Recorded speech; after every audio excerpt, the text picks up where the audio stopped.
ఈ రక్త సత్యం వేడుకగా చూసే మానవుల మందా సంఘమవుతుందా?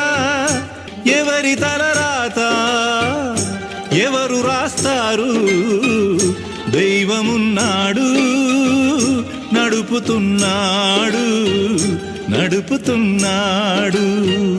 జనన మరణాలు కర్మ ఫలితాలు మార్చగలవారు ఎవ్వరూ లేరు.